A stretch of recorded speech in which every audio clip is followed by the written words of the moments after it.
Hey, good morning to everybody. Happy Wednesday. It's Daryl here. It's bright and early, 6 a.m. here in Connecticut on the East Coast.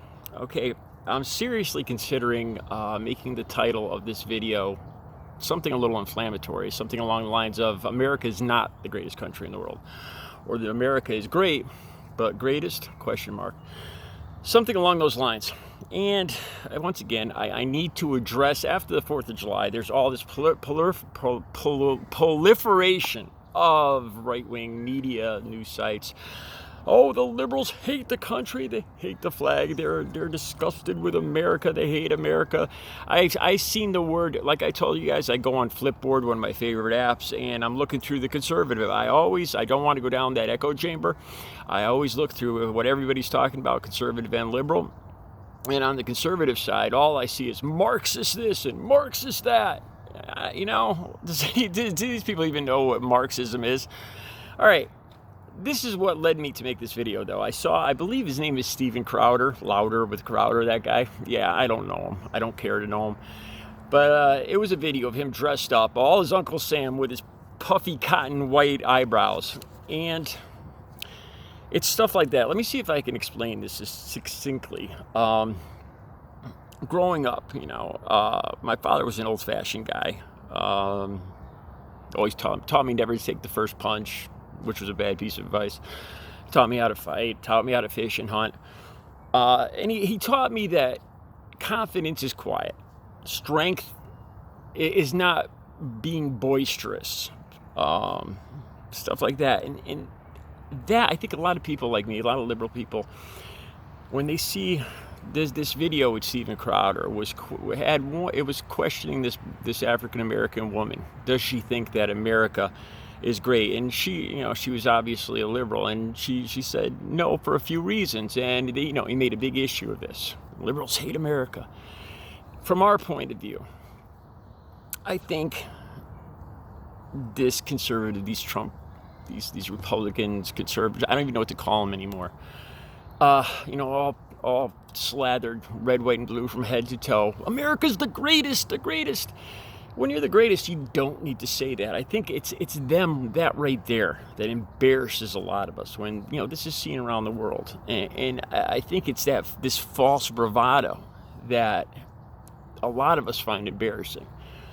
I truly believe. All right, let me take, for instance, Matthew McConaughey did an interview a couple days ago, and he likened America to a teenager in puberty, or a preteen in puberty. And I thought that was kind of silly at first, but I gave it some more thought. Okay, say, I don't have kids, granted, but say, you're raising a child. You don't continuously tell that kid, you're the greatest, you can, you're better than everybody else, and you ignore their past. Say they were calling the next door neighbor a bitch or something like that, or you take them to task to teach them, to make them better. And that's kind of along the lines of what I see, I think, with a lot of liberal or Democrat people or progressive people. The way, it's not that we hate America. It's just that you can't fix problems if you don't address them. When I see Steven Crowder talking about America is the greatest country in the world, I think about all the mass shootings last month, the fentanyl epidemic, the fact that I think the U.S. had I can't even remember the numbers, but during the pandemic last year, our deaths, we had a fraction of the population, but we had way more than our share of the deaths. I mean, these are the things that the greatest country in the world wouldn't have. I don't believe any country is the greatest. Okay, going back to Matthew McConaughey and a teenager in puberty. Like I said, if you had a teenager, you wouldn't continually keep telling them, you're doing great. You can't do anything wrong. You're the greatest, because you know damn well how that kid's going to turn out. Entitled, continually making the same mistakes. It's going to end up probably being the end of him. And I think that's what people like me, we don't hate the country. To the contrary, we love the country. But if you don't address all problems, past and present, because we got to where we are from the past. If you don't learn from your past mistakes, you're condemned to repeat them. It's not that I don't think any liberals or Democrats want to make white kids feel embarrassed or hate themselves because they're oppressors or anything like that. It's just learning, using empathy too. Considering how other people feel is probably a big part of, to be honest with you guys, I don't know everything about CRT. I know very little about it.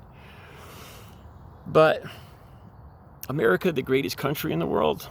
No, I don't think any one single country is the greatest country in the world. You know, when I see these people, all, like I said, all wrapped from head to toe in red, white, and blue, screaming that we're the best, we're the best. There's nothing wrong with patriotism, you know, on the 4th of July or something. But when you're continually putting that out there and believing it, it's almost like saying America can do no wrong, you know.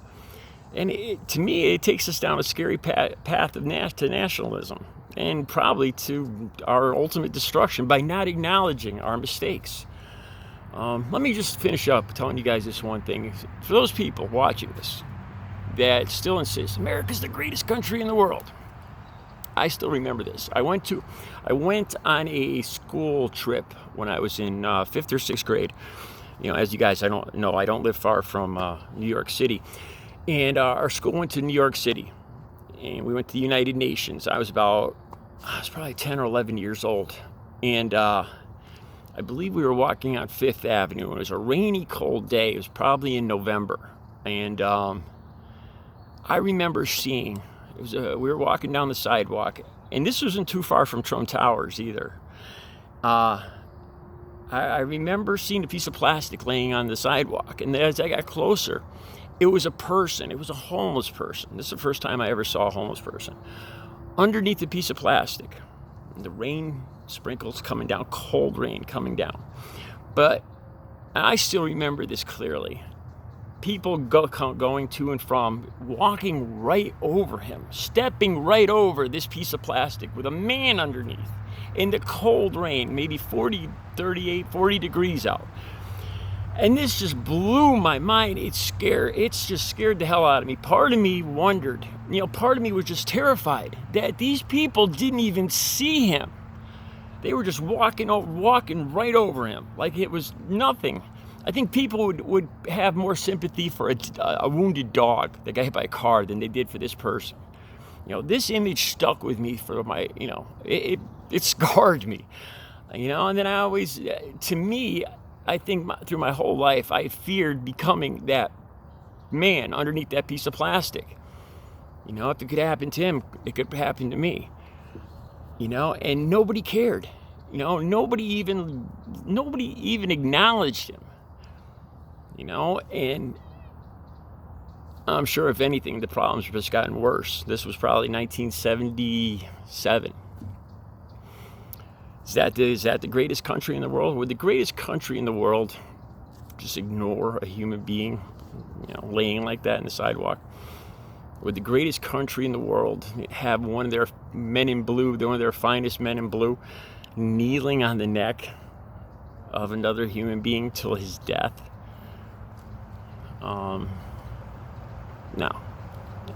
I love America, but you're not doing America any favors by not acknowledging things that need fixing.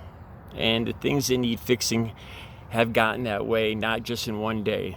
They've been broken for a while, or took a while to get broke. And you have to go back and see how it all started. Not acknowledging these things will lead to nothing good. I think if people love America, they want to acknowledge everything about it. Not just the good. I love America. America's determination. Henry Ford. Their innovation. The stuff, the vaccines and everything that we've developed. I love this country. But you have to, just like raising a kid, like Matthew McConaughey. A kid in puberty. You have to call them out for their mistakes, their failures, their lack of insight on certain things. If you love something, that's what you do. All right. You guys have a great Wednesday. I'll be back later with another video.